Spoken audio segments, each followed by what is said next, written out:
Well, we have team coverage from New York and Washington, D.C. tonight. Correspondent Tal Heinrich is following the Iranian foreign minister. But let's start with our senior Washington correspondent, Dan Raviv, live in D.C. And Dan, we noticed that the Trumps and the Macrons are right now just outside of Washington, a bit of a field trip, if you will, to start the state visit. What are the details?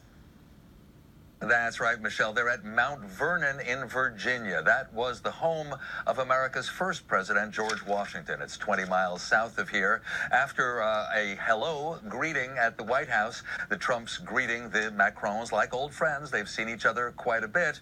They boarded Marine One and flew by helicopter to Mount Vernon, had a brief tour. Right now they're dining together, and then they'll take a helicopter back to the White House. So it's a social beginning, but there's no rule against some business taking place at this dinner. But tomorrow, Tuesday, that's the day for a lot of talks, and that might include quite a few disagreements, Michelle. Well, speaking of disagreements, it looks like Iran is at the top of the agenda, and the two presidents are quite open about their disagreements on that front. Tell us what we can expect. Yeah, isn't it something? Macron was on television here in the United States during the weekend, and he said that because there is no plan B, the best thing President Trump could do is stay with the Iran nuclear agreement. As you know, Donald Trump has said that that accord from 2015 is the worst agreement ever in the history of diplomacy.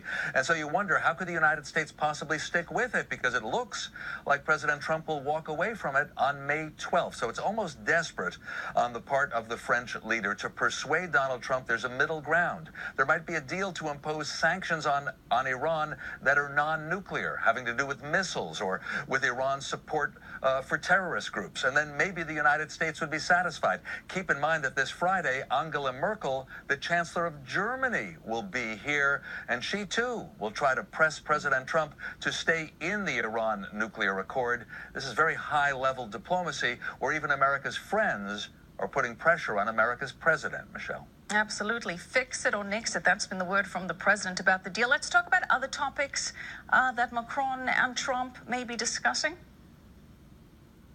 Well, I'm thinking of Syria, for instance. Macron, again, openly has said that the United States should not pull its 2,000 troops out of Syria. That's what President Trump says he wants to do now that ISIS has been practically defeated.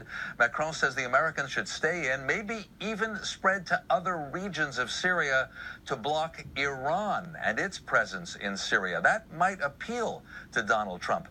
Then there's the trade issue. France, frankly, would like to have an exception, a waiver from the tariffs that the Trump administration is planning to impose on some European goods. France is trying to say, we are such a good ally.